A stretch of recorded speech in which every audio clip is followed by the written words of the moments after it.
on vient discuter d'un mouvement de défense des droits des consommateurs.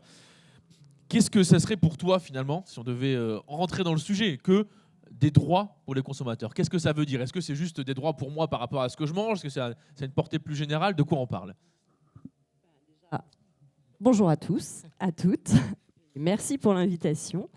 Et pour répondre à ta question, justement, la question du consommateur dans la société, en tout cas telle qu'on la voit, nous, à l'UFC Que Choisir, elle est toujours double.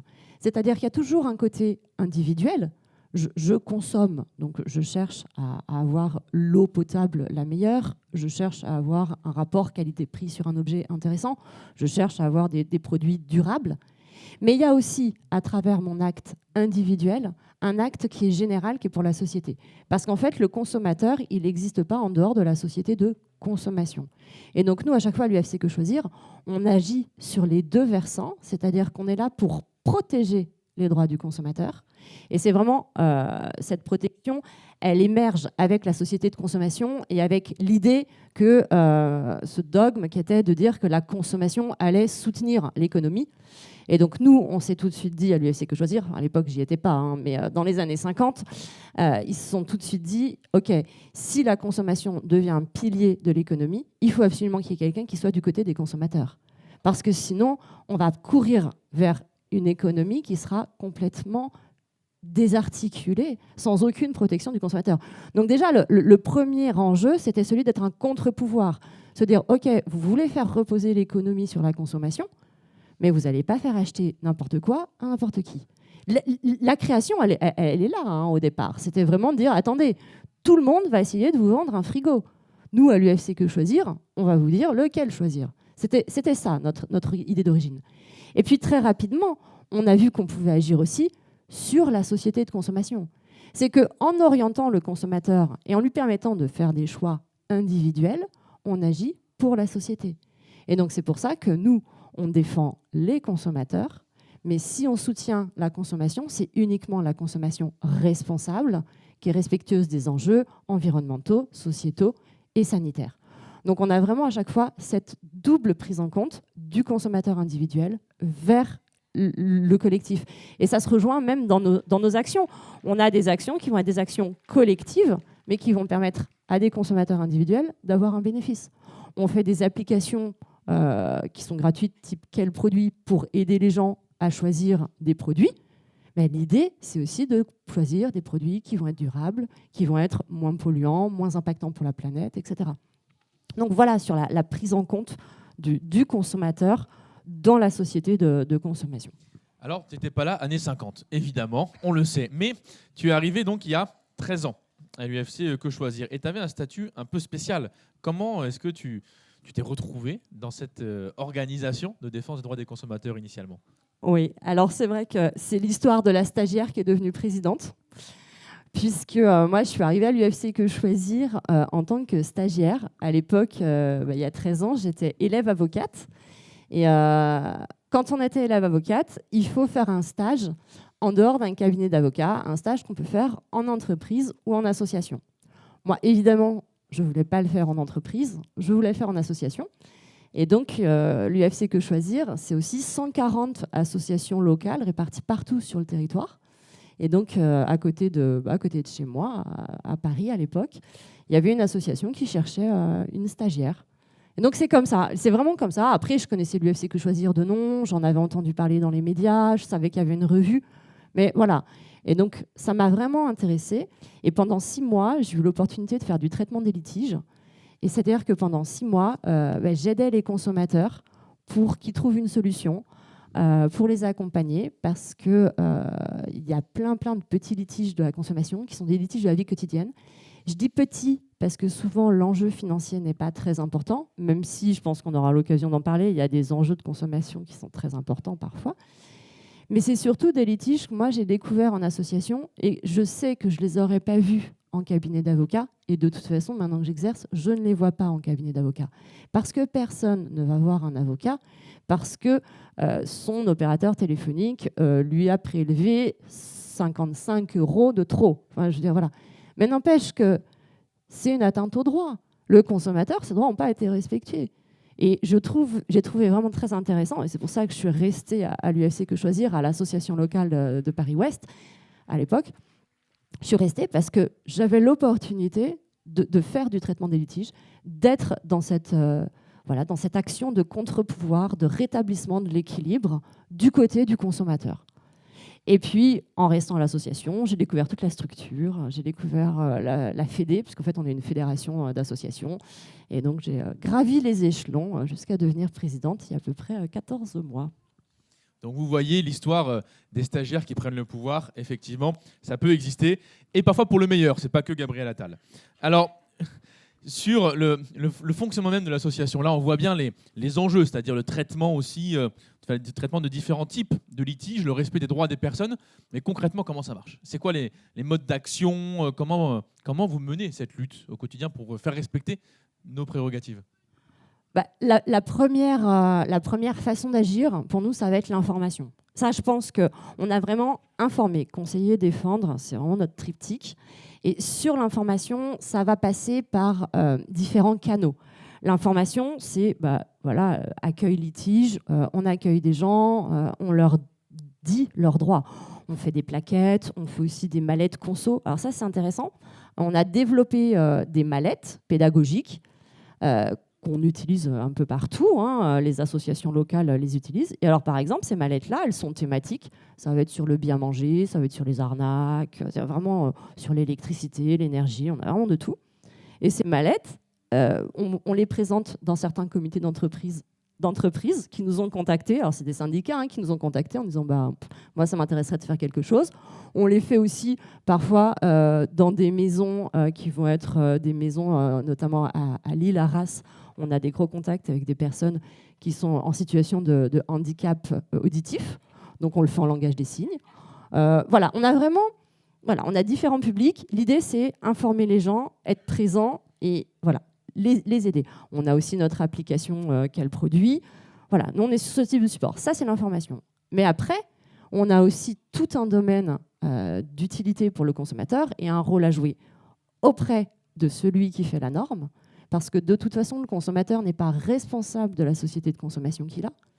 Le consommateur, lui, il est lié par la société de consommation qu'on lui offre. Il est lié par les choix qui s'offrent à lui. Et donc, c'est pour ça que nous, on a un rôle à jouer en tant qu'association de défense des consommateurs pour agir sur les choix qui sont faits.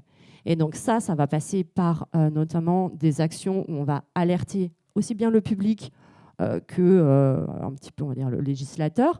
Là, je pense par exemple à l'action qu'on a menée sur l'eau il y a à peu près...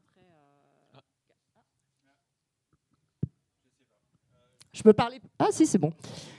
Je pensais à l'action qu'on a menée sur l'eau en juin 2023, par exemple, où on a dénoncé localement, donc là, c'est vraiment toutes les associations locales qui se sont mobilisées, on a dénoncé le fait qu'en moyenne, il y avait 1 litre sur 5 d'eau qui était perdu dans les canalisations. Donc, c'est bien d'expliquer aux consommateurs qu'il faut faire attention à l'eau. Et on est les premiers à dire qu'il faut faire attention à l'eau, c'est un bien précieux. Mais on est là aussi pour dénoncer le fait que le consommateur, lui, il n'y peut rien si les canalisations n'ont pas été entretenues et que quand il ouvre le robinet, il y a 1 litre sur 5 qui est parti dans la nature. Donc voilà, ça, c'est un rôle d'alerte. Donc on a renoué depuis quelques mois avec une forme de militantisme, puisque pour dénoncer ces fuites d'eau, on est allé masquer les hauts sur les panneaux des communes pour dénoncer la disparition de l'eau. On a eu aussi une action au mois de novembre 2023 où on a pour la première fois agi contre l'État.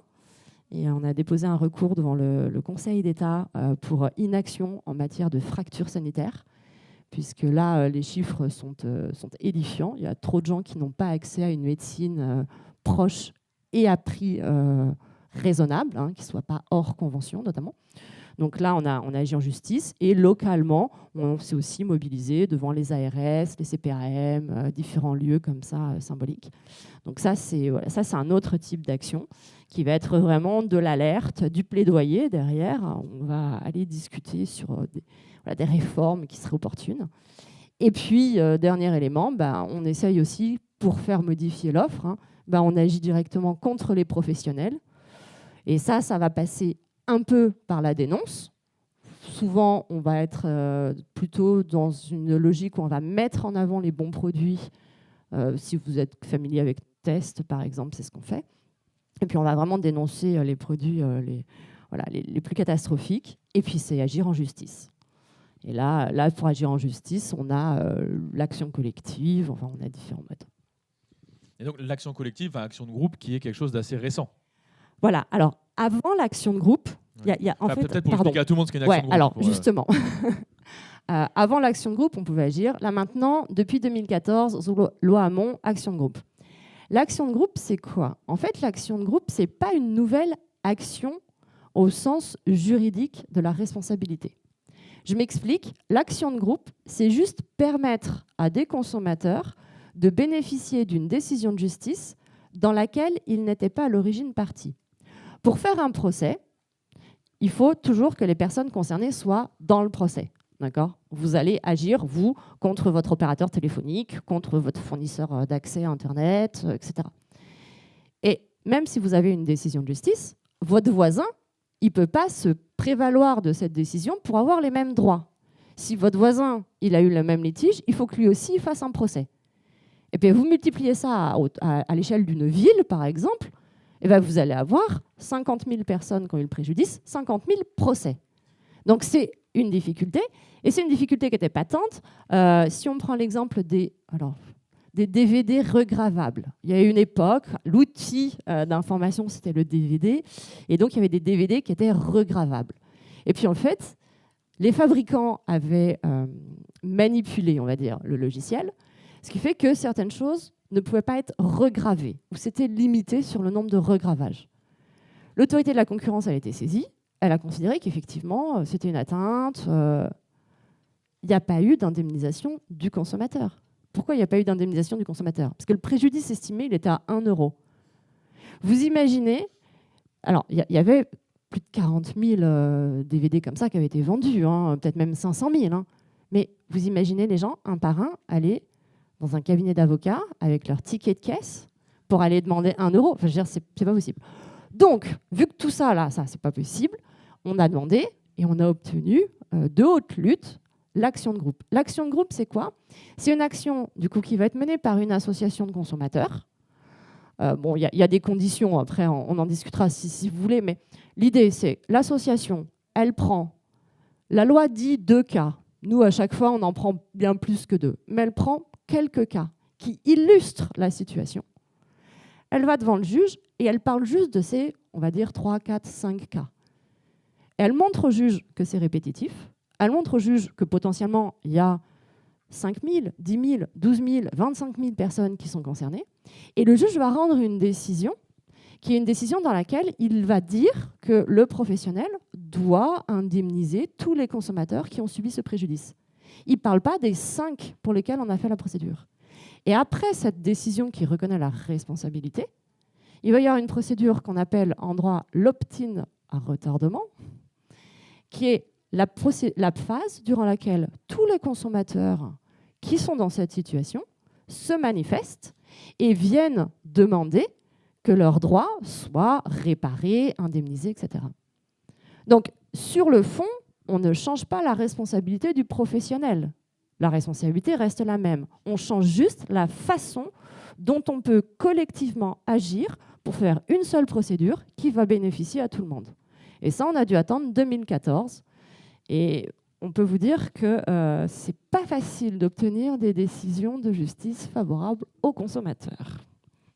Et puis ça replonge peut-être certaines et certains dans des souvenirs, si jamais vous avez eu des problèmes de DVD regravables. Je me souviens que j'étais au collège et j'ai voulu regraver un concert. Ça ne marchait plus, mes parents étaient convaincus que c'est moi qui avais pété le DVD. Bon bref, donc c'est vrai que ça me remonte à il y a quelques années, je me souviens de ça. Du coup je pourrais leur dire, j'ai une période légitime, ce n'était pas ma faute. Et vous auriez dû aller en justice pour 1 € plutôt que d'en prendre un mois. Bon, mais je laisse ça de côté. Sur un peu ce parcours que tu mènes à l'intérieur de l'UFC, donc on voit que tu es arrivé il y a une quinzaine d'années, tu as assisté aussi à des évolutions, notamment l'apparition de l'action de groupe, une série de batailles qui ont été menées. Et si jamais il fallait peut-être se concentrer sur une des victoires ou une des batailles dont tu es la plus fière à laquelle tu es la plus fière d'avoir contribué, qu'est-ce que tu aurais envie de nous raconter, quoi. le truc où vraiment tu t'es dit c'est la plus cruciale des luttes que j'ai menées. Et puis on évoquera la deuxième, troisième, quatrième plus cruciale, t'inquiète pas. Mais... Ouais.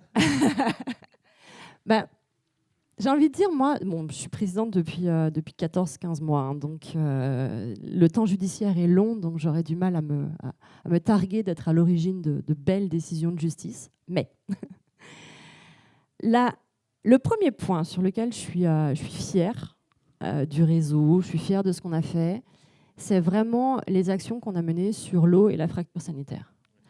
Parce que ça, c'était des belles actions. On n'était pas du tout sûr que ça fonctionne. Moi, j'avais participé dès le début à l'élaboration de l'action. On n'était pas du tout sûr qu'on allait avoir des bénévoles qui allaient masquer les hauts des panneaux d'entrée de ville. Certains commençaient déjà à nous demander des contacts si jamais ils finissaient en garde à vue. Enfin, c'était vraiment... Non, mais... Et c'était pour nous un passage un peu important. Et en fait, ça a été pour moi vraiment une superbe journée parce que on avait fait un petit groupe de discussion et tout le monde s'envoyait les photos et tout le monde a joué le jeu et on a vraiment une carte de France. Pour vous dire, en fait, on n'a même pas réussi à l'intérieur, nous, de l'organisation, on n'a pas réussi à dénombrer le nombre de communes dont on a masqué les hauts. Tellement ça a eu une ampleur. Il y en a, ils ont pris le scotch, ils ont fait la route et tout, ils ont fait tous les villages. Il y en a d'autres qui sont allés sur des zones plus importantes. Et ça, c'est quelque chose dont je suis vraiment fière parce que ça a été un beau mouvement tous ensemble. Et puis là, voilà, c'était sur de la consommation responsable. C'est sur l'avenir parce que l'idée, c'est de protéger l'eau. On protège l'eau, pour nous, mais aussi pour les générations futures. Donc c'était vraiment pour moi, voilà, ça c'est ce moment où on a renoué avec un petit peu de militantisme, un petit peu, on est monté sur des échelles, le petit frisson de mettre un bout de scotch blanc, voilà. C'était un beau moment. Mais après, il y a d'autres victoires, je peux en parler. Ah mais bien sûr, il n'y a pas de souci, on va en parler, évidemment. Si jamais il y avait besoin un jour d'une coopération, d'un numéro vert pour expliquer ce qu'on fait quand on finit en garde à vue, il y a sans doute des gens en face de nous qui peuvent donner des conseils. Donc vraiment, il ne faut pas hésiter à se donner des petits tips entre organisations. Je vois d'ailleurs qu'il y a des jeunes Toulousains là-bas au fond à gauche. Eux, c'est les pires. Donc je peux vous dire que s'il y a des gens qui connaissent la garde à vue, ils sont là-bas. Alors, mais effectivement, tu le disais, il y a des batailles qui ont été menées, qui sont des batailles cruciales parce qu'elles ont changé en fait. La manière dont on a des droits, elles ont changé la manière dont on peut consommer, les prérogatives qu'on a en tant que consommateur. Peut-être, si on remonte un petit peu dans le temps, une qui me paraît importante à mettre en avant, c'est la bataille sur les cartels téléphoniques, c'est les ententes. C'est, vous savez, le moment où il y a eu la casse des monopoles publics sur la téléphonie, différents opérateurs qui ont été mis en concurrence, sauf qu'en fait, il n'y avait pas de concurrence. En fait, c'est ce dont on s'est rendu compte. L'histoire cartel téléphonie mobile, elle est très intéressante parce que nous, on est comme tout le monde. En fait, l'avantage, c'est on est aussi des consommateurs et on s'est tous rendu compte qu'en fait, on payait tous le même prix. À l'époque, je m'adresse aux plus jeunes, à l'époque, on payait le SMS. D'accord. Oui, on payait le SMS. Il y avait un prix par SMS et il y avait même un nombre de caractères limité par SMS. Et puis aussi, quand on appelait, à chaque fois qu'on commençait une minute, la minute était débitée. Parce qu'à l'époque, on s'appelait encore. On ne se faisait pas des vocaux, ça n'existait pas. Et donc, on s'est rendu compte, quel que soit l'opérateur téléphonique, quel que soit le contrat souscrit, on avait tous le même prix de SMS et on avait tous la première minute indivisible. Je me suis dit, c'est marrant, ils ont tous fait la même chose. Alors que normalement, la concurrence, elle aurait dû permettre un développement d'offres différentes, dans l'intérêt du consommateur, au prix le plus intéressant. Nous, c'est pas trop ce qu'on constate. Alors là, on a retroussé les manches, on s'est dit, OK, on va avoir pas mal de dossiers. On a reçu 12 000 dossiers. On a épluché 12 000 contrats de téléphonie mobile, 12 000 jeux de factures. Voilà, ça, un petit peu de boulot, je ne vous le cache pas. Et on s'est bien évidemment rendu compte que tout le monde faisait exactement la même chose. Ce n'était pas juste une impression, c'est le constat objectif. Et là, le Conseil de la concurrence, en 2005, il a condamné les opérateurs pour entente, en disant, mais de toute façon, il y a une entente, vous faites tous la même chose. Depuis, l'avantage, c'est que chaque opérateur propose un forfait vraiment différent pour le consommateur. Et puis, la première minute, vous ne la payez plus. Vous avez un décompte qui se fait. Et là, au moins, voilà, la première minute n'est plus indivisible comme elle l'était avant, et elle est décomptée normalement. Ça, du coup, c'est une avancée concrète pour le consommateur, parce que, du fait de la condamnation pour entente, les opérateurs, forcément, ont changé leur pratique. Donc l'intérêt du consommateur, c'est bien. Là où j'ai un petit regret, c'est que on est en 2005. Donc en 2005, on n'a pas encore l'action de groupe. Il n'était pas possible pour nous, associations, parce qu'on reste une association, ce n'était pas possible pour nous d'aller accompagner tous les consommateurs qui avaient été victimes de cette entente, qui avaient payé le prix de cette entente. Et donc, le consommateur qui, lui, a un préjudice financier indéniable, n'a pas été indemnisé. Je pense que ça a joué après dans les discussions quand on a dit qu'il faut vraiment mettre en place une action de groupe, parce que là, on avait vraiment les moyens de dire, mais là, si on avait eu une action de groupe, c'était facile. Voilà. Et du coup, ça a permis directement d'améliorer l'offre pour le consommateur. Et je pense que ça a pesé au moment des discussions sur la mise en place de l'action de groupe, parce qu'on a vraiment vu qu'effectivement, c'était nécessaire de changer ça. Alors évidemment, les questions téléphoniques qui demeurent un sujet de surveillance assez général. Et puis, profite évidemment pour saluer Jean-René Cazeneuve, rapporteur général du budget, qui a 400 000 € d'actions chez Bouygues, qui était aussi l'opérateur de l'Assemblée nationale. Mais bon, sur ces questions de droit, comme on le voit en sous-texte, il faut être patient.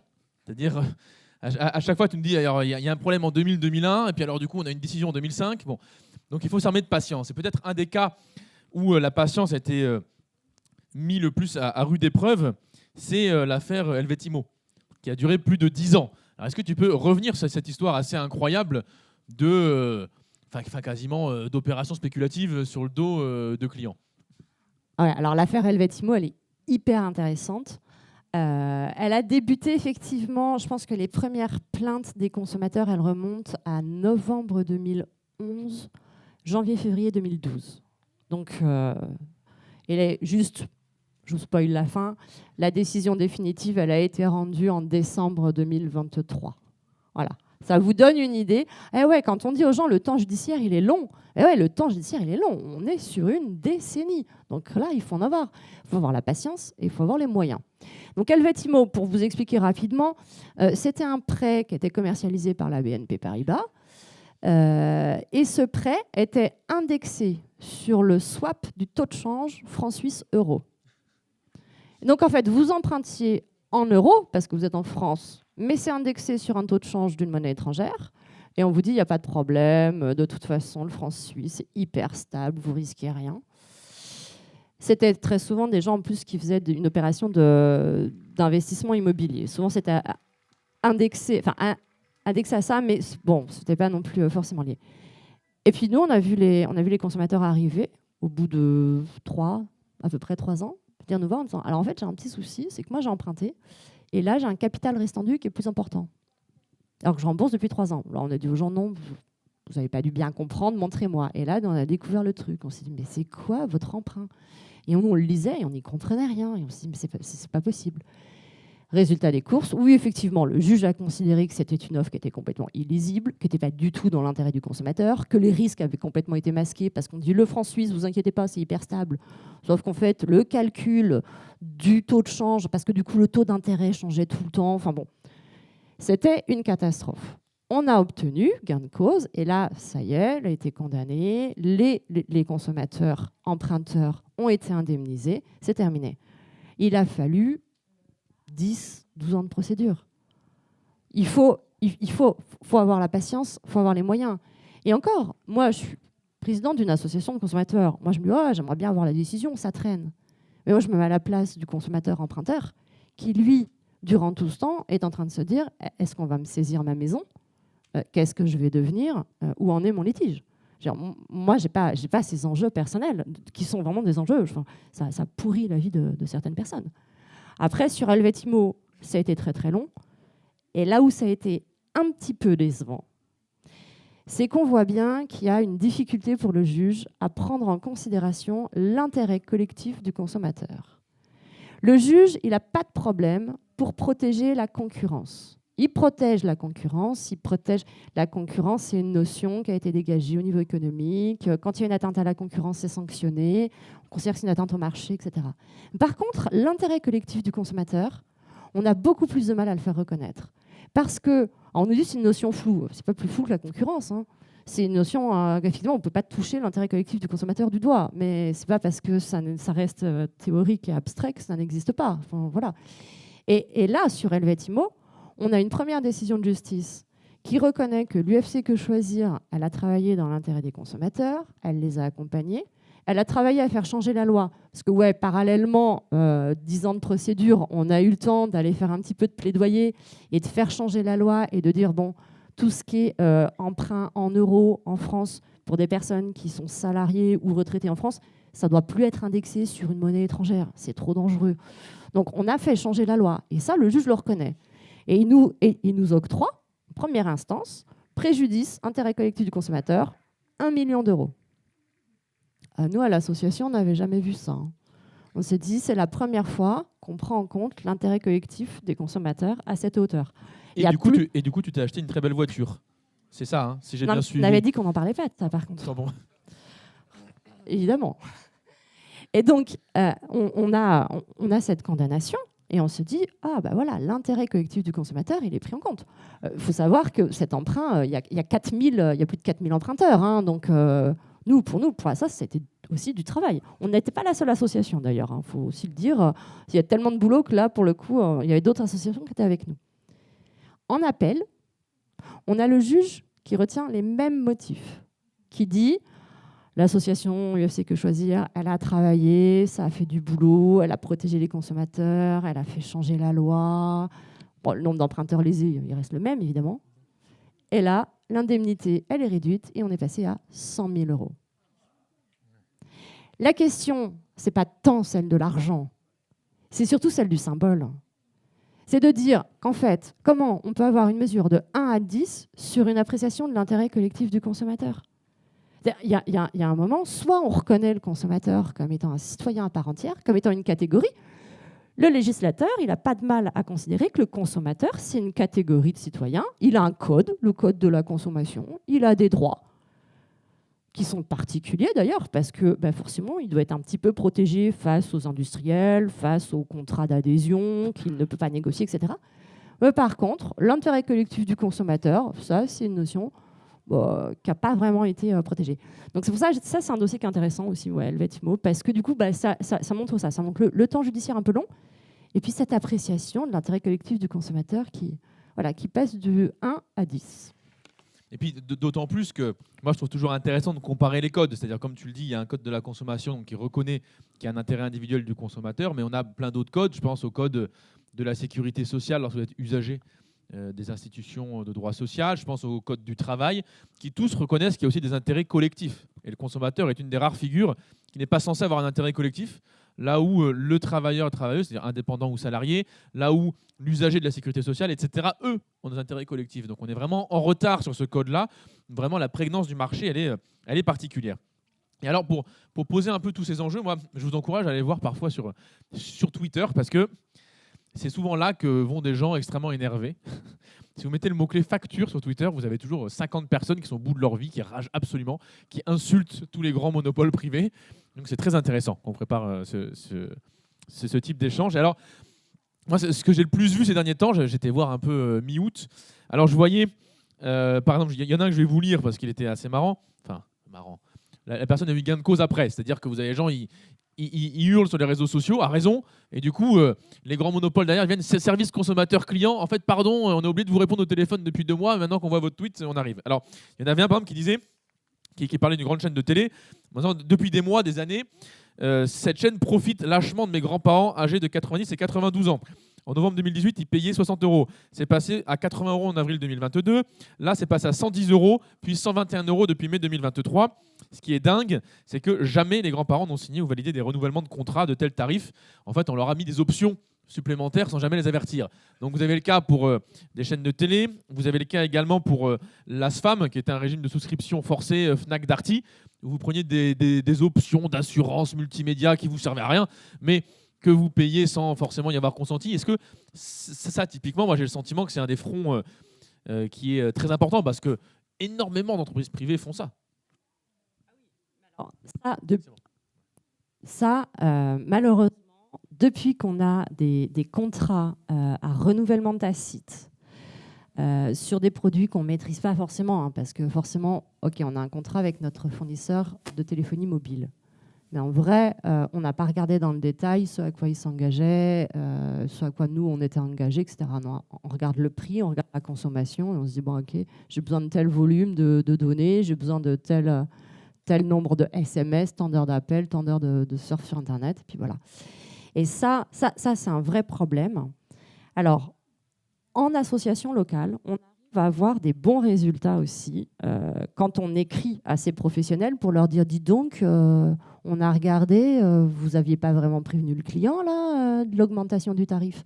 Parce que c'est toujours déguisé, soit avec une modification de l'offre, et en général, c'est tellement déguisé que le mail s'appelle « Votre offre évolue ». C'est comme l'évolution du Pokémon, hein, c'est toujours de plus en plus gros. Hein. Ça, c'est sûr, c'est le prix qui évolue surtout. Et souvent, c'est très compliqué parce que nous, on a constaté ça notamment en téléphonie mobile. Vous êtes prévenu par un mail en mars qui vous dit qu'à partir du mois de juin, l'option, elle va être ajoutée, elle va être facturée, elle va être modifiée, votre bouquet, il a changé. Enfin, souvent, en plus, on ne comprend rien. Mais que si vous ne voulez pas y souscrire, vous pouvez tout à fait ne pas y souscrire, mais vous avez un mois à partir de la modification pour informer votre opérateur que vous ne voulez pas la modification. Donc ça veut dire qu'il faut sortir votre agenda ou votre téléphone et puis il faut vous dire, dans 3 mois, je vais avoir une modification de mon contrat, il faut que je pense à la refuser dans un délai d'1 mois. C'est impossible. C'est impossible. Et donc c'est pour ça que quand ils se font interpeller comme ça, et ça, je veux dire, c'est des pratiques communes. Hein. Vous le retrouvez en téléphonie mobile, vous le retrouvez là pour des chaînes de télé, vous l'avez pour des salles de sport. Enfin, tout ce qui est contrat comme ça, renouvellement successif, vu que ce n'est pas spécifiquement encadré et qu'il y a toujours le droit pour le consommateur, au moment du renouvellement du contrat, si l'offre change, de se désabonner, c'est un petit peu la course au grand n'importe quoi, soyons francs. Et c'est pour ça que, du coup, quand ils sont épinglés sur Twitter, il n'y a pas de problème, hein, ils se font rembourser parce qu'ils le savent, hein, qu'ils ne sont pas complètement dans les clous. Et c'est pareil, nous, en association locale, c'est souvent des litiges sur lesquels nos bénévoles obtiennent de bons résultats parce que les gens savent très bien que le consommateur n'a pas été complètement informé. Informé, je rappelle juste que ça ne veut pas dire quelque chose au consommateur. Ça veut dire avoir porté à sa connaissance une information. Et il ne suffit pas d'envoyer un mail pour se dire que le consommateur il a été informé. Et dans l'ensemble de ces combats, il y a le volet de la lutte que tu animes avec l'UFC. Et il y a aussi d'autres acteurs. Je pense par exemple à des acteurs d'État. Il y a la direction générale, il y a la DGCCRF qui est en charge aussi d'avoir un certain type de contrôle ou de régulation de la concurrence et des abus.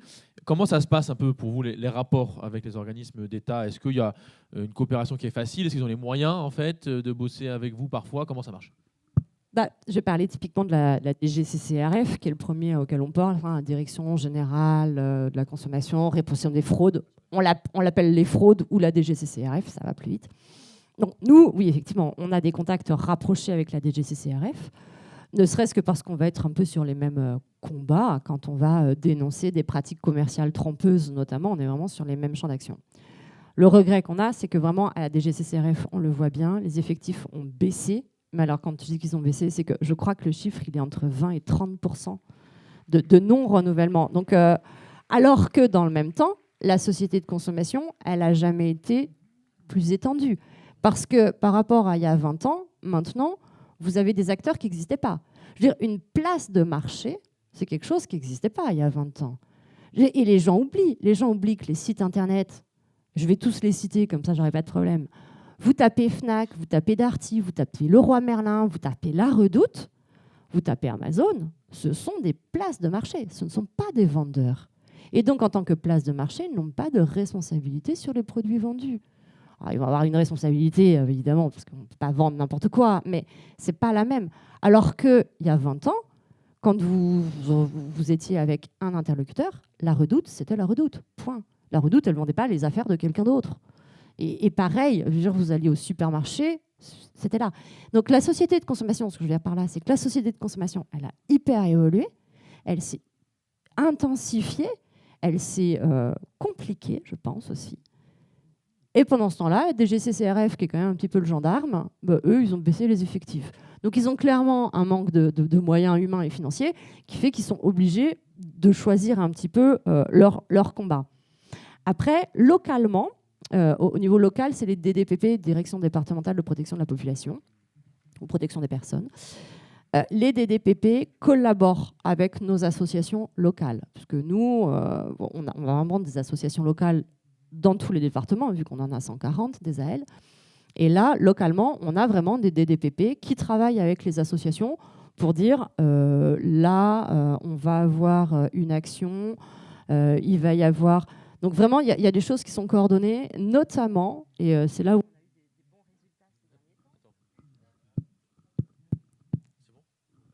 Est-ce que c'est... Ouais.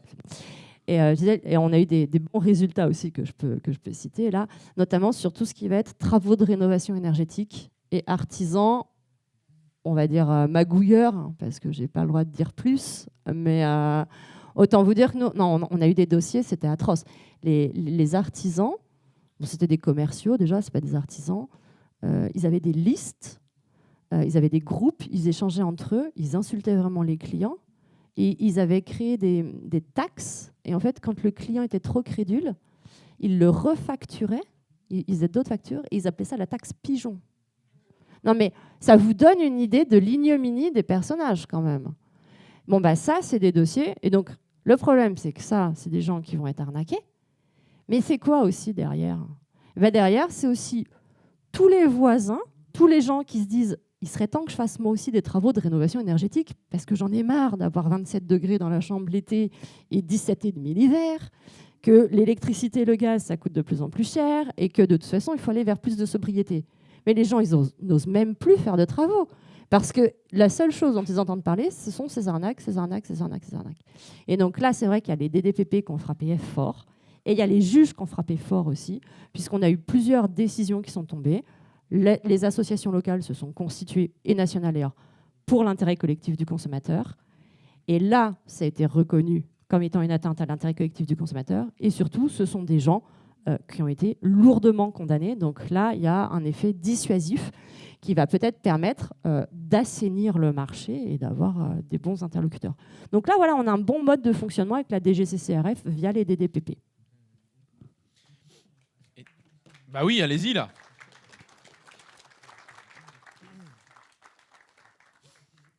Et si on essaye de faire un peu un bilan, si on essaie de voir large dans tout ce qu'on a pu parcourir ensemble, on a vu qu'il y a des affaires téléphonie mobile, il y a des affaires sur l'eau, il y a des affaires de crédit, il y a des affaires de rénovation thermique ou immobilière. Bref, ça touche des aspects qui sont très distincts de la vie. D'ailleurs, comme tu le disais, c'est ça la complexité. C'est qu'évidemment qu'on ne peut pas être un expert pour poser de nouveaux volets, aussi bien que sur la téléphonie mobile, aussi bien que sur l'eau du robinet. Tout ça nécessite un degré de connaissance particulier. C'est d'ailleurs pour ça que les arnaqueurs sont multiples, alors que les victimes sont les mêmes. C'est ça le rapport de force derrière. Mais finalement, là, en tant que mouvement de lutte pour les droits des consommateurs, de défense des droits des consommateurs, si on essaye de faire un tour, c'est quoi les enjeux? Alors du coup, il y a notre santé, notre pouvoir d'achat. Il y a quoi d'autre si on essaye de se demander un peu qu'est-ce que vous nous défendez au quotidien? Tout. Ça ira plus vite de dire tout. Non, mais en fait, nous, on a défini le consommateur comme étant la personne particulière qui a une interaction avec un professionnel ou un service public. Parce que c'est vrai que depuis le début, on parle de consommateur. Oui. Et c'est vrai que, vous en avez compris, je parlais de l'eau, je parlais de la fracture sanitaire, on parle aussi des usagers. En fait, nous, à l'UFC Que Choisir, on défend vraiment la personne physique quand elle est dans une interaction, que ce soit un achat de biens, un achat de services, ou même juste l'utilisation d'un bien ou d'un service. Et j'ai envie de dire, ça s'arrête là. Donc la définition est très très large. Après, forcément, il a fallu qu'on définisse des pôles. Donc dans nos commissions thématiques, on va avoir une commission santé, on a une commission logement et énergie, on a une commission agriculture et alimentation, on a une commission commerce et services, on a une commission banque et assurance. Ça, c'est nos 4 pôles vraiment sur lesquels on a les commissions thématiques, et on fait des dossiers. Et puis, on a aussi tout notre réseau environnement, puisqu'on a considéré que l'environnement était une préoccupation qui finalement interagissait avec tous les pôles thématiques. Donc, je pense que là, c'est assez large par rapport à ce que je vous ai décrit. Et on est même aussi sur le numérique, puisqu'on est là aussi pour aider à protéger les données personnelles, parce que c'est quelque chose que le consommateur ignore, mais ces données font l'objet de beaucoup d'usages, et on va dire surtout de mésusages. Et donc, on est aussi très présent là-dessus. Donc, on a vraiment tous les champs d'activité assez larges, avec un objectif. On est du côté du consommateur et on soutient une consommation responsable.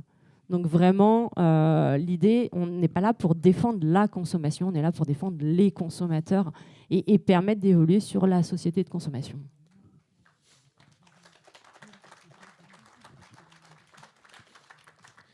Et si jamais il y en a parmi nous, face à nous, qui veulent donner un coup de main, comment ça marche? Ils contactent leur association locale pour devenir bénévole? Comment ça fonctionne concrètement? Concrètement, c'est ça. Concrètement, vous avez plusieurs façons de nous soutenir. Et on a 140 associations locales. Donc je pense que vous en trouvez une. Il y en a une à Valence. Je le sais, j'ai fait l'Assemblée générale il n'y a pas très longtemps. Donc il y en a forcément une près de chez vous. Et on cherche tout type de bénévoles. On cherche des bénévoles pour faire du traitement des litiges, mais on cherche aussi des bénévoles pour les actions politiques. On a beaucoup de représentants dans les réseaux aussi, les CCSPL, les comités locaux en fait, et même dans les comités de santé, on a aussi des représentants. Donc voilà, si vous voulez nous aider, n'hésitez pas à nous rejoindre. Oui, c'est vrai que par exemple, en tant que parlementaire, moi je croise l'UFC. Alors évidemment sur des conflits juridiques qui peuvent exister, et aussi notamment sur l'hôpital. Par exemple, nous, on a un CHU dans la circonscription et on sait que l'UFC est très vigilante sur des sujets qui vont du parcours de soins lui-même jusqu'à l'accès au parking pour pouvoir venir voir ses proches. Enfin, tous ces sujets-là sont des sujets du quotidien dans l'accès à la santé et aux droits des usagers et des patientes et des patients. Donc, peut-être une toute dernière interrogation avant de faire passer le micro quand même. Est-ce que les grands groupes y ripostent face à vous? Bon, c'était évidemment une question rhétorique. Plus concrètement, qu'est-ce qu'ils font, les grands groupes, face à vous pour résister? C'est quoi leur méthode? Est-ce que tu es mis sous écoute? Non, tu ne peux pas nous répondre forcément, mais est-ce que Bernard Arnault a mis un micro dans ta veste? Enfin, je ne sais pas. Qu'est-ce qu'ils font, ces grands groupes, pour rendre coup pour coup? Déjà, ils ont plusieurs moyens de riposte. Le premier, qui a pas mal marqué le réseau, et je tiens à préciser que j'étais vraiment toute petite, c'est en 1980. Et on a été condamnés pour diffamation dans l'affaire du veau aux hormones, parce qu'on avait appelé à boycotter le veau aux hormones. Quand on regarde ça 40 ans plus tard, c'est juste hallucinant. C'est-à-dire 40 ans plus tard, on s'est dit, mais évidemment. Moi, je vais faire un parallèle. Il y a d'autres structures qui ont été condamnées pour diffamation pour avoir appelé à boycotter le nitrite dans le jambon il n'y a pas si longtemps que ça. Donc ça, voilà. Ça, c'est le premier moyen de riposte, c'est la diffamation. C'est de nous accuser d'avoir porté atteinte à leurs intérêts commerciaux parce qu'on a dénoncé l'huile de palme dans la pâte à tartiner, etc. Là, ils ont perdu sur ce coup-là, par contre. Donc, on a, voilà, ça c'est la diffamation. L'autre outil qu'ils savent très, très, très bien utiliser, c'est la procédure et le droit quand on est sur des procédures d'action collective contre des grands groupes. Alors là, ils savent déposer des recours, ils savent faire des incidents devant le juge de la mise en état, et ils savent faire qu'une procédure va mettre 3-4 ans avant d'aboutir à une décision intermédiaire. Donc ça, voilà, ça c'est aussi quelque chose. Et puis ils utilisent aussi beaucoup le droit de réponse, parce que vous savez qu'on a pas mal de magazines, on est assez connus aussi pour ça, et donc très très très régulièrement, parce que du coup c'est moi qui les reçois, on a des demandes de droit de réponse parce qu'on n'a pas bien expliqué notre protocole, que ce soit sur une crème solaire, sur un médicament, etc. Eh bien écoute, en tout cas je te remercie beaucoup pour ces quelques éléments qui permettent d'arriver au moment des questions. Alors les questions n'auront pas lieu selon un système de marché dérégulé, évidemment. On fait passer nous le micro. L'objectif, c'est évidemment des questions paritaires et soyez évidemment sûr qu'il y a une entente abusive et déloyale entre gens du Sud-Ouest qui auront évidemment une priorité, si je les vois, pour leur permettre de poser des questions. Bon, donc il y a... Ah bah d'ailleurs, il y a une main du Sud-Ouest qui s'est levée là-bas. Ah, voilà. Comme ça, on rééquilibre parce qu'après, je vais quand même me faire engueuler. On va dire qu'il y a un trust.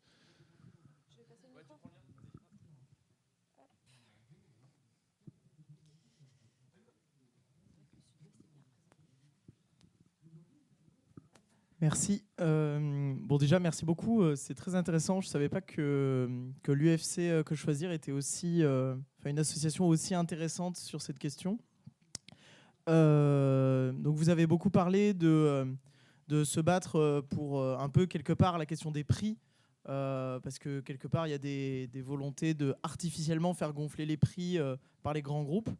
Jean-Luc Mélenchon a dit à un moment et a répété plusieurs fois que moins cher, ça n'existait pas, parce que ça se payait toujours en coût social, en coût de santé pour le consommateur aussi.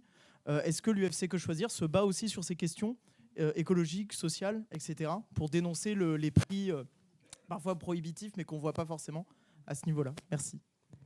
Eh ben, je peux répondre tout de suite, pardon.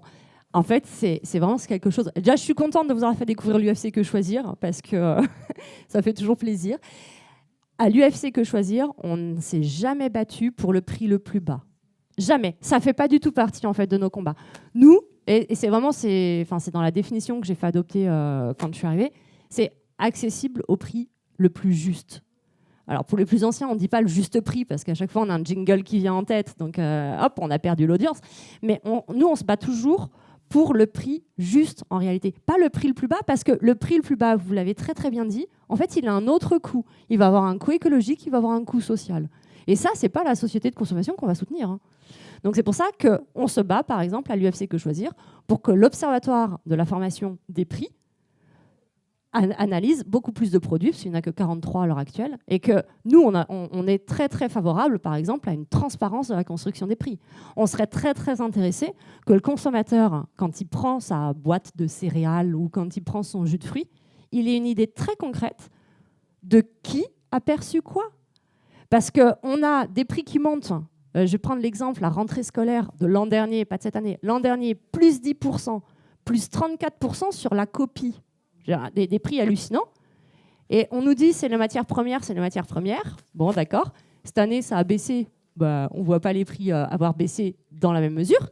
Et puis par contre, si on regarde dans la presse spécialisée, on a BIC, on a le DG de BIC qui dit oh là là, on a fait de très bons profits, on est très contents. Donc nous, on aimerait bien avoir comme ça une transparence dans la construction des prix, parce que ça montrera le prix juste. Et c'est aussi ce qui permet aux consommateurs de faire un acte d'achat raisonnable, raisonné et en pleine conscience. Je vais prendre une question pour faire une alternance. Oui, okay. Notamment homme-femme. Bonjour, merci déjà pour ton exposé. Étant plus vieille, je suis une adepte de Que Choisir depuis longtemps. Est-ce que tu pourrais nous parler de la dégradation dans la fabrication, par exemple, des appareils électroménagers, qui amène de plus en plus à des soi-disant contrats de réparation qu'on nous vante? Ouais. Alors, deux éléments de réponse. Et j'ai essayé d'être bref parce que c'est un sujet dont on n'a pas parlé et on aurait pu en parler. Sur la dégradation de tout ce qui nous est vendu à l'heure actuelle, nous, par exemple, à l'UFC Que Choisir, et ça fait partie du manifeste qu'on avait publié au moment des élections européennes, on se bat pour qu'au niveau européen, il y ait des garanties légales plus longues en fonction des appareils. Parce que finalement, la garantie légale, c'est-à-dire la durée pendant laquelle celui qui vous a fabriqué votre objet, il va être tenu de le réparer et de le remplacer, elle est que de 2 ans.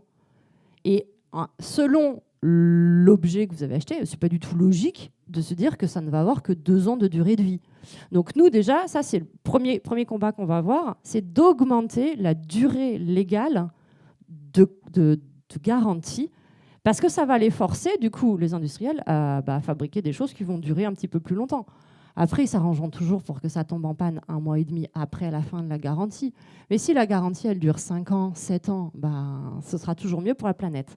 Et l'autre point qui est très intéressant, c'est la question sur, justement, ces produits qui ont été développés par certains acteurs, et je pense à Darty, qui met en place sa garantie Darty-Max, qui d'ailleurs n'est pas une garantie, mais qui est présentée à chaque fois au consommateur comme étant une garantie, qui est très, très, très problématique, puisque nous, Darty, quand il a lancé son produit Darty-Max, on a commencé à avoir des remontées du réseau de gens qui s'étaient fait vendre ce produit qui est censé vous aider à réparer un produit. Nous, on a quand même eu quelqu'un, voilà, je n'ai pas le tweet, mais il nous avait envoyé un mail. Il nous a envoyé un mail pour dire ma mère est allée chez Darty pour acheter une cloche à micro-ondes et elle est ressortie avec un abonnement Darty-Max.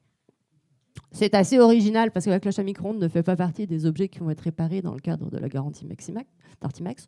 Donc voilà. Et donc là, on s'est dit, aïe, ça nous rappelle un dossier qui nous a un peu marqué, qui s'appelle l'ASFAM, où on se souvient de Darty qui avait commercialisé l'ASFAM. Et puis on sait ce qui s'est passé derrière.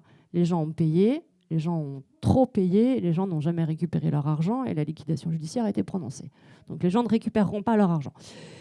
Donc là, on a été alerté sur Darty-Max. On a analysé le contrat. Ça a fait partie vraiment de batailles que moi j'ai menées quand je suis arrivée, puisque la bataille a été vraiment menée l'an dernier au mois de septembre, de dire il faut limiter au maximum ce Darty-Max, il faut informer les gens sur la réalité, il faut bien regarder ce que c'est.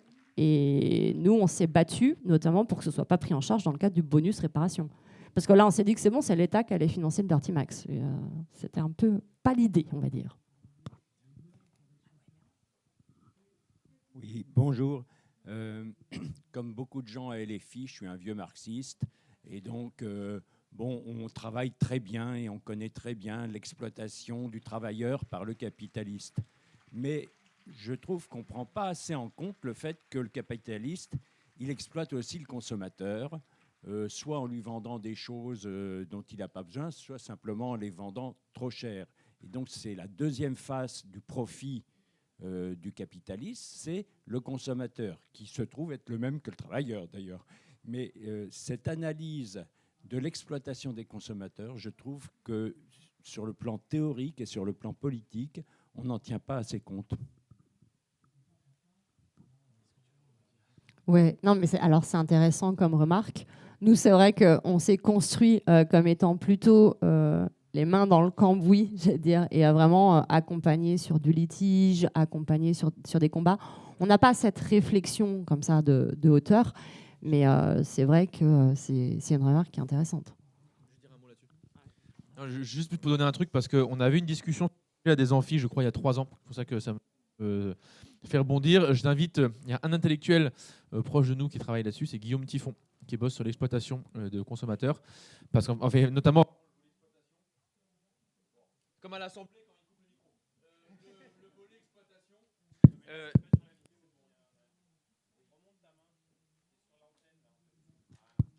Ah, c'est donc ça. Je suis sur l'antenne, en fait, tout simplement. Non, mais donc, Guillaume Tiffon, c'est un sociologue, il bosse à Évry et il travaille sur vraiment l'exploitation du consommateur, c'est-à-dire la manière dont, dans de plus en plus de secteurs biens et de services, on te fait travailler. En fait, on reporte une partie de ce que faisaient les salariés sur toi. Et donc, c'est là qu'il y a vraiment, en plus, au sens marxiste du terme, une exploitation. C'est-à-dire quand tu vas toi-même, avec ton petit caddie, chercher dans des rayonnages les produits que tu vas ensuite amener toi-même à la caisse, ou quand à McDo, tu composes toi-même ton menu, là où en fait des gens faisaient avant la saisie. De l'autre côté du comptoir, en fait, ils travaillent là-dessus. C'est le moment-là où il y a des heures de travail transférées aux consommateurs. Et évidemment, est-ce que le prix baisse en conséquence? Non. Est-ce que les salaires des salariés augmentent? Non. En fait, juste les profits sont alimentés par ce transfert de force de travail. Bon, c'est juste pour faire un point vieux marxiste, comme on dit. Voilà.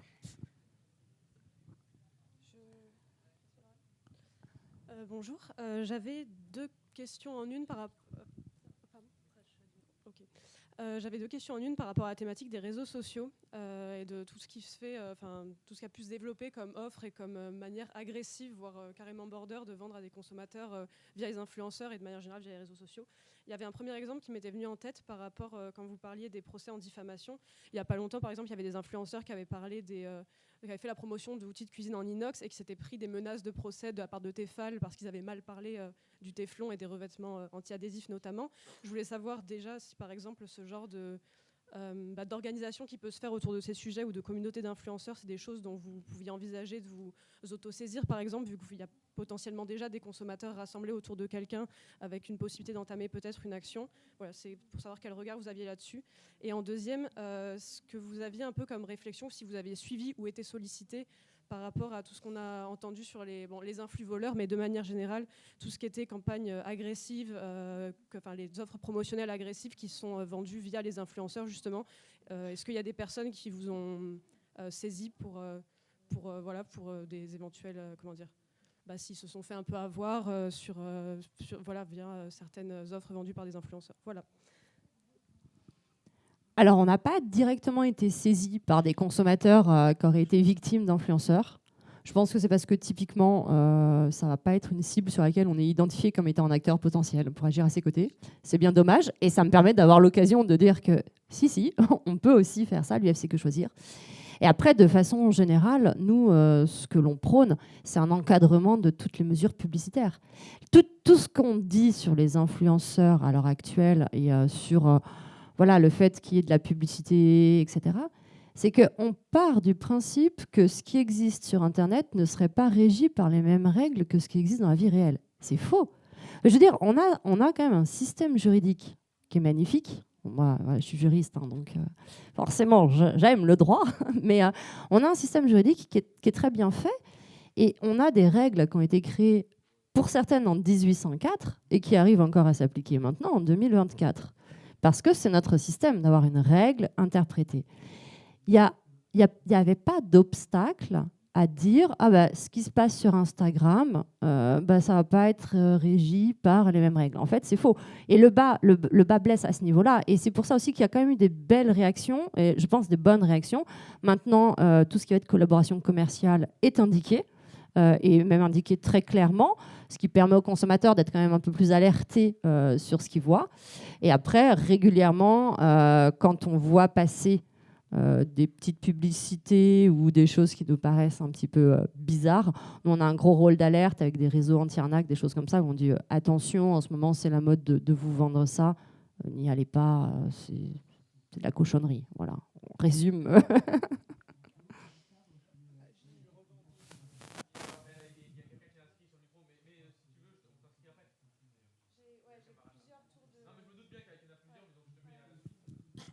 Oui, bonjour à tous et à toutes.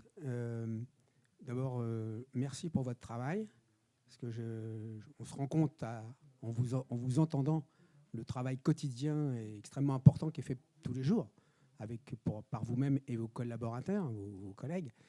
Pour ma part, je suis syndicaliste à la Sécurité sociale. J'ai bien noté les 4 pôles d'action que vous faites en particulier, et je voulais savoir si il vous arrive d'avoir des contacts ou des relations avec les associations de consommateurs, des confédérations syndicales, comme par exemple celle de la CGT ou celle de Force ouvrière. Voilà. Dans votre action quotidienne, éventuellement, est-ce que parfois ils vous joignent? Est-ce que parfois, vous avez l'occasion de le faire? Voilà ma question. Merci. On essaye de se coordonner sur certaines actions. Vous le remarquerez dans certains communiqués de presse.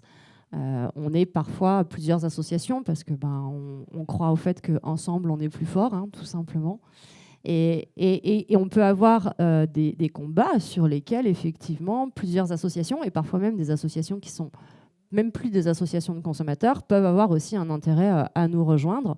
Je pense notamment quand on avait pris la parole sur tout ce qui était publicité, produits alcooliques, alcoolisés, l'alcool, quoi. Donc voilà, donc ça, on a. Après, on n'a pas de contact privilégié plus avec une association qu'avec une autre. On siège ensemble dans certains organismes. Je pense au CNC, je pense aussi au CESE. Donc là, on va être parfois acteurs ensemble puisqu'on va discuter. Mais de façon générale, nous, de toute façon, ce qui prime, c'est l'intérêt du consommateur, c'est le droit du consommateur. Et là-dessus, on est ouvert à la discussion et aux échanges. Est-ce qu'une femme veut poser une question? J'ai beaucoup d'hommes inscrits.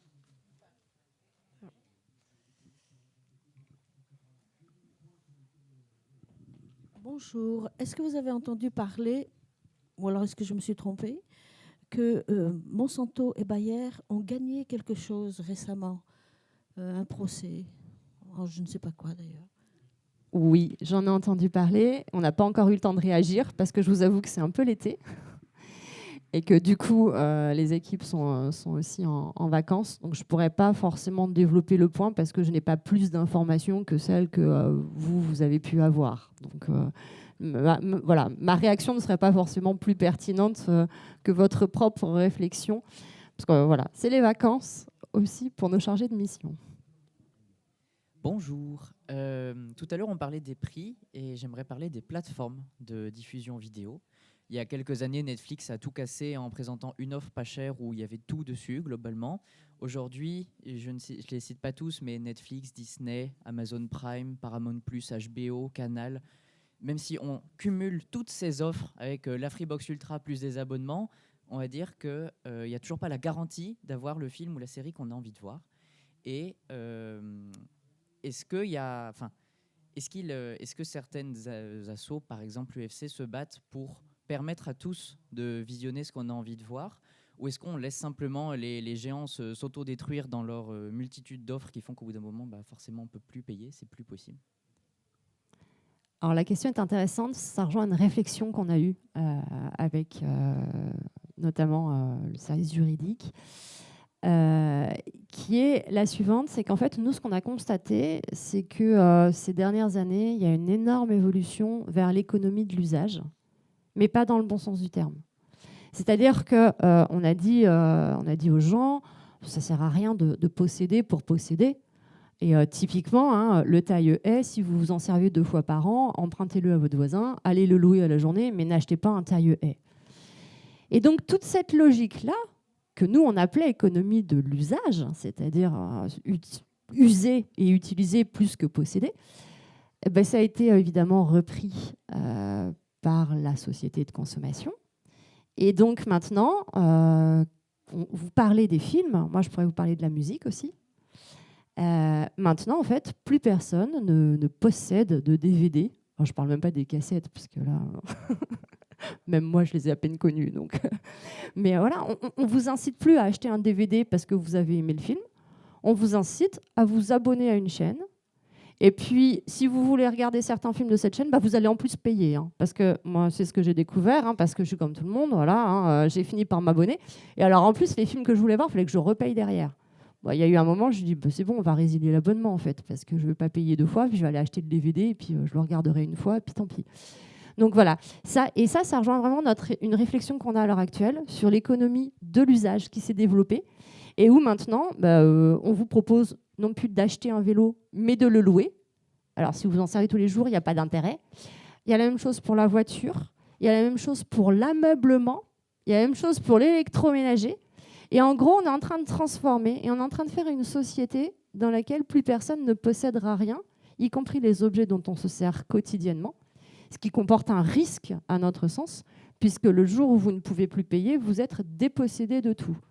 Alors qu'au moins, quand vous achetez quelque chose, même si vous êtes contraint de l'acheter à crédit, le jour où vous n'en voulez plus, vous revendez votre voiture et puis vous soldez le crédit. Donc ça, mais c'est à l'état pour l'instant de réflexion. C'est vraiment né du fait qu'on s'est rendu compte là de plus en plus qu'on a beau avoir toutes les plateformes qu'on veut. Moi, il y a un moment, il y a certaines chansons de certains chanteurs, mais je suis obligée d'aller rechercher le CD si je veux l'écouter, parce que je regarde, elle est disponible nulle part, la chanson. Mais ça, c'est une réflexion sur la société de consommation. Bonjour, moi j'avais une question sur le suivi des actions qui peuvent avoir été menées à un moment donné, sur des actions importantes. Je pense au compteur Linky, par exemple. Et donc on a mené des actions. Moi j'ai fait partie de ces gens qui refusaient donc l'installation de compteurs. Il y a eu des procès, on a gagné à certains endroits. Il y a même des communes entières qui s'étaient levées contre cette installation. Et au final, aujourd'hui, il y a 90% des gens qui sont équipés. Et j'ai su que par votre intermédiaire, que choisir, que finalement il restait une dizaine de pourcents qui vont être obligés de céder parce que sinon ils vont payer une amende, enfin je sais pas quoi. Donc comment, même s'il y a eu un jugement, parfois on n'arrive pas à faire que l'action aboutisse, et comment on peut aller plus loin, y compris peut-être en dehors ou avec d'autres que l'association Que Choisir. Je ne sais pas si j'ai été claire. Si, mais ça rejoint justement ce que je disais à un moment donné de l'intervention, c'est que moi-même, je suis limitée par le fait que je n'ai pas décidé de la société de consommation dans laquelle on évolue. Et qu'à partir du moment où vous avez certains acteurs qui ont choisi de distribuer l'énergie sous une certaine forme, ben vous ne pouvez pas... Le seul choix qui est à la disposition du consommateur, qui est son pouvoir, c'est de dire non. Bon, sauf qu'à un moment, se priver d'électricité, je ne sais pas pour vous, mais pour moi, ça ne va pas être possible. C'est trop compliqué. Peut-être qu'à terme, on peut y arriver, tout un chacun, mais là, en l'état actuel, c'est compliqué. Donc du coup, je ne saurais pas vous répondre précisément sur Linky, parce que ce n'est pas un dossier que moi, j'ai suivi. Mais ça, malheureusement, c'est la situation de la société de consommation qui fait que de toute façon, en tant que consommateur, vous dépendez de l'offre qu'on va vous faire, et que si aucune des offres ne vous satisfait, ben, le seul choix que vous avez après, c'est de ne pas consommer.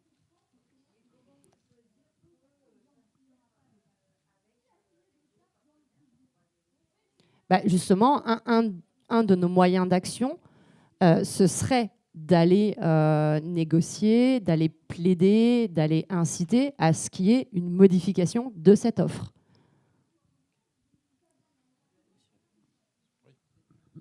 Oui, alors, d'abord, je voulais donner une petite info par rapport. Vous avez parlé des garanties sur les appareils, notamment électroménagers, de 2 ans.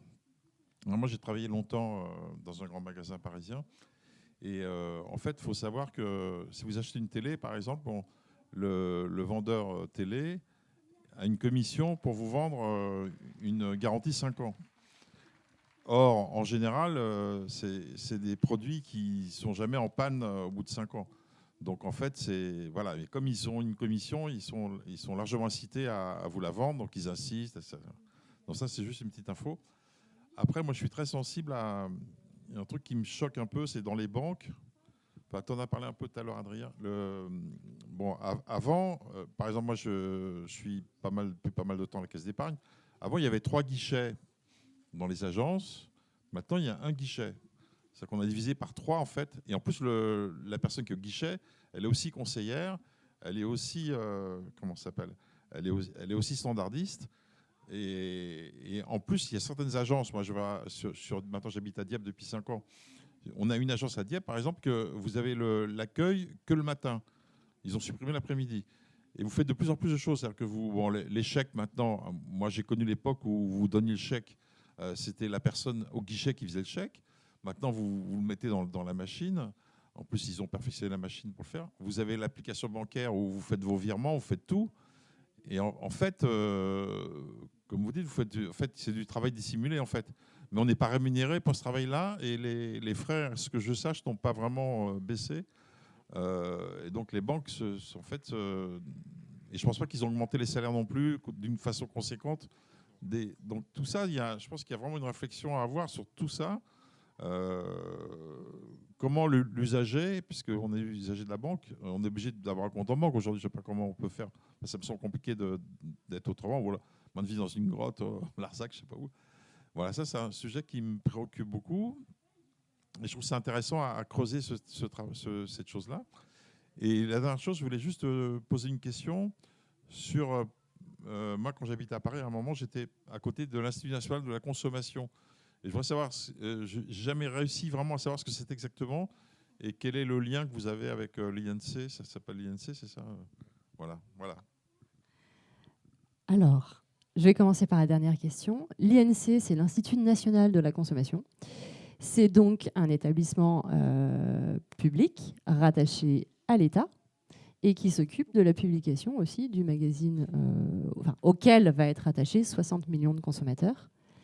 Et donc la différence, c'est que eux, ils sont rattachés. Hein, c'est un établissement. Alors je crois que juridiquement, c'est un SPIC pour ceux qui ou un EPIC, je ne sais plus. Mais alors que nous, on est une association, on est totalement indépendant. Et donc notre magazine Que Choisir est entièrement financé par les fonds de l'association. Et donc nous, on n'a pas de publicité et on est vraiment totalement indépendant.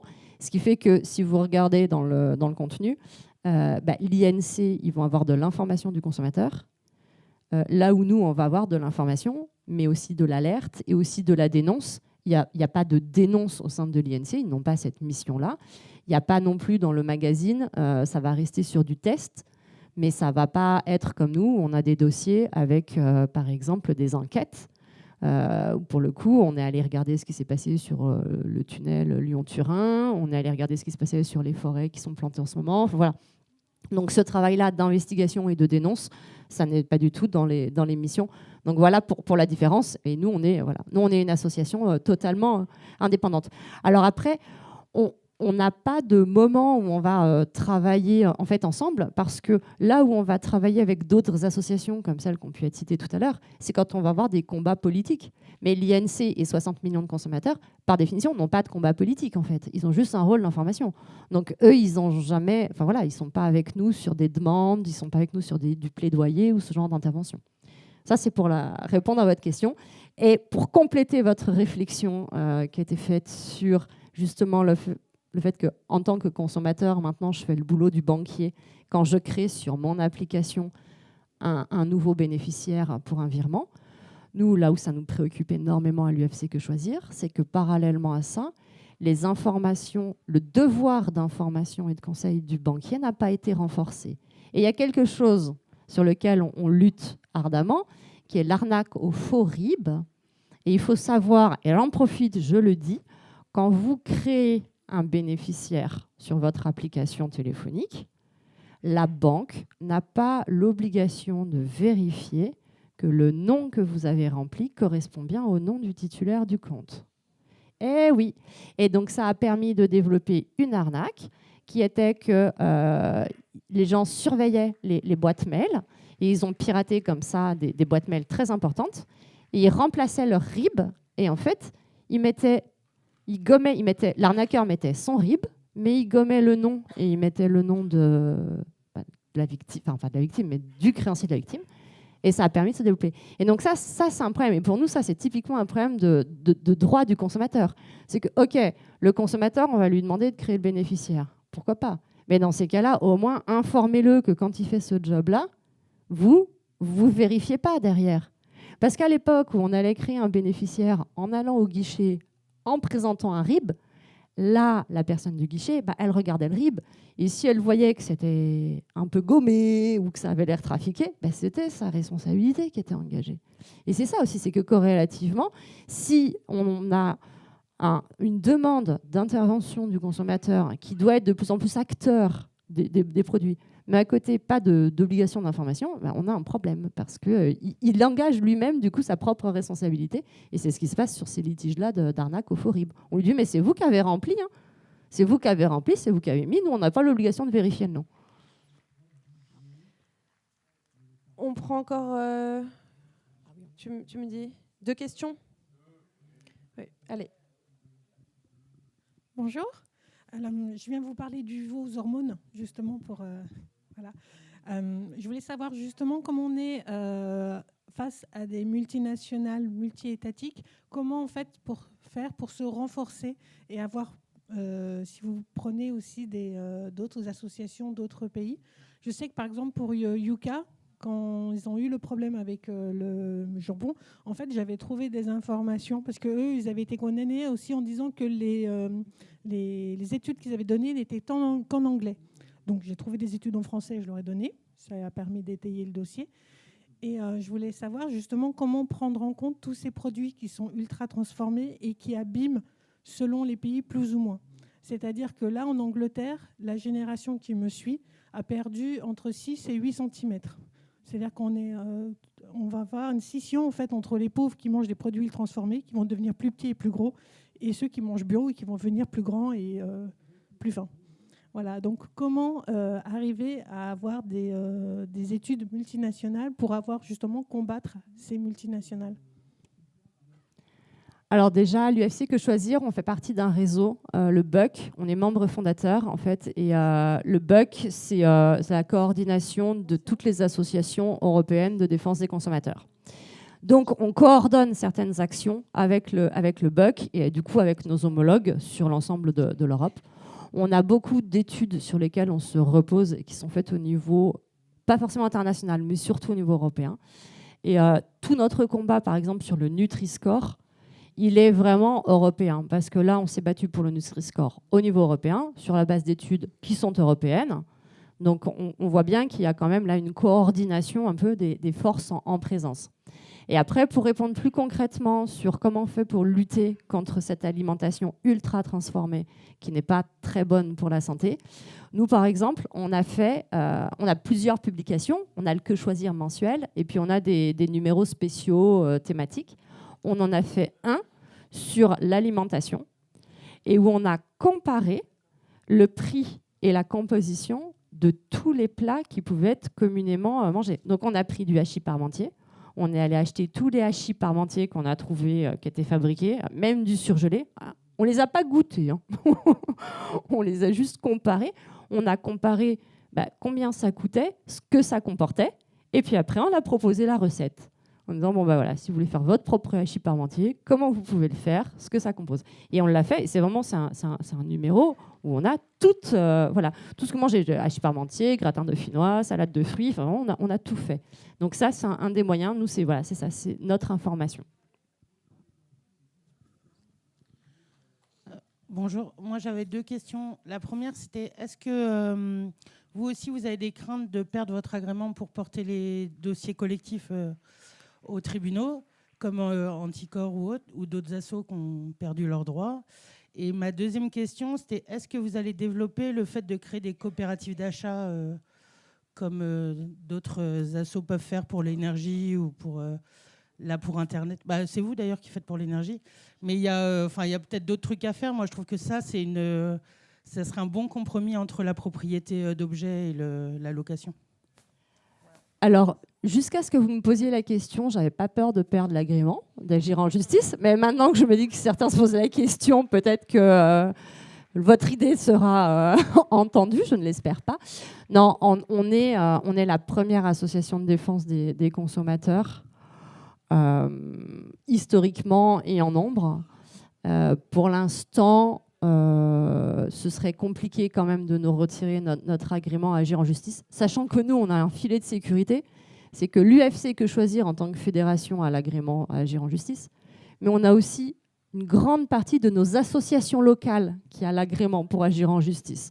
Donc, voilà, avant de nous interdire d'agir en justice, il va falloir travailler un petit peu. Donc, je ne m'inquiétais pas jusque-là. Donc, on va rester sur cette idée-là. Et oui, développer des coopératives d'achat, développer des achats. Alors, nous, on appelle ça les achats groupés. On l'a fait. C'est énormément de travail parce que nous, on est une association, donc on veut rester indépendant. Donc, il faut qu'on fasse très attention quand on va orienter le consommateur vers un fournisseur. D'accord ? Donc, on a un cahier des charges à remplir. On l'a fait très, très, très régulièrement avec l'énergie. La dernière campagne, c'était l'an dernier au mois de novembre. On le fait sur d'autres biens. Mais je ne vous cache pas que c'est quelque chose qui est assez compliqué à mettre en œuvre, mais sur lequel on réfléchit parce qu'on sait que c'est là aussi où on va être utile au consommateur pour lui permettre de trouver un produit qui correspond à une offre qui est respectable, on va dire. Les amis, on va devoir arriver à la fin de cet entretien. Je sais que ça vous brise le cœur, mais c'est ma tâche malheureusement de devoir vous le dire. Donc, je pense qu'on peut se poser d'abord un premier bilan général de ce qui a été dit. Je pense qu'on a appris toutes et tous beaucoup de choses avec des exemples très concrets. Si on devait résumer, moi je dirais que d'abord, on a un rappel, c'est-à-dire le fait que les consommateurs, ce n'est pas juste un rapport marchand, c'est un statut, et que comme tout statut, ça ouvre des droits. Et que comme tout droit, il y a une difficulté dans l'exercice de ce droit, qui est l'information, la capacité, et que dès lors, il y a vraiment des droits quand vous avez des alliés pour que vos droits soient respectés. Et l'UFC Que Choisir fait partie de ces alliés pour vos droits. Ça, c'est peut-être le premier point que je garde en tête. Le second, c'est que ces mêmes droits, ils progressent grâce à l'activité d'associations comme l'UFC Que Choisir, qui mènent des combats en justice, ça a été dit, de plaidoyer, de mobilisation, qui obligent les législateurs, les gens comme moi, à faire des lois d'intérêt général et public. Alors bon, nous on essaye déjà d'en faire, mais en tout cas, disons que ça a conduit à ce que quelques macronistes, sous pression, partent à la buvette au moment du vote et on peut gagner des trucs. Troisièmement, pour avoir peut-être un point un peu vieux marxiste, pour reprendre l'expression, j'ai bien aimé. Non, mais ça nous rappelle aussi à quel point le grand capital, évidemment, exploite le travail et la nature, mais une des conditions pour qu'il y arrive, c'est de réussir à écouler des marchandises. Et donc, se joue dans la capacité à écouler des marchandises, à vendre des choses, eh bien, le fait de trouver des consommateurs. Et plus il arrive à tirer vers le bas la qualité ou de tirer vers le haut le prix de ce qui nous est vendu, eh bien, plus il fait des profits. Voilà. Donc, on est vraiment sur un moment aussi de la lutte de classe, pour le dire rapidement, dans la consommation elle-même. Et donc, pour tous ces éléments-là, évidemment, je vous invite à applaudir à nouveau, très fortement, Marie-Amandine, pour son intervention aujourd'hui. Je vous invite évidemment à suivre ces interventions, à vous abonner à tous les comptes de l'UFC, et puis celles et ceux qui ont envie de s'engager sur le sujet, vous avez compris, vous avez le mode d'emploi, et je sais que vous serez les bienvenus dans des associations où des gens de plein de couleurs politiques différentes ont un point commun, qui est celui de vouloir défendre le simple fait de pouvoir acheter et vendre des choses sans se méfier et avoir peur de ce qu'on a dans l'assiette, sur le compte en banque ou dans n'importe quel type de médicament ou dans l'eau du robinet. Merci beaucoup, et puis on se retrouve dans plein d'autres ateliers aujourd'hui. Et s'il y a un souci sur la soupe au pistou ou quoi, vous écrivez à l'UFC Que Choisir, parce que moi j'ai plus rien. Merci. Merci.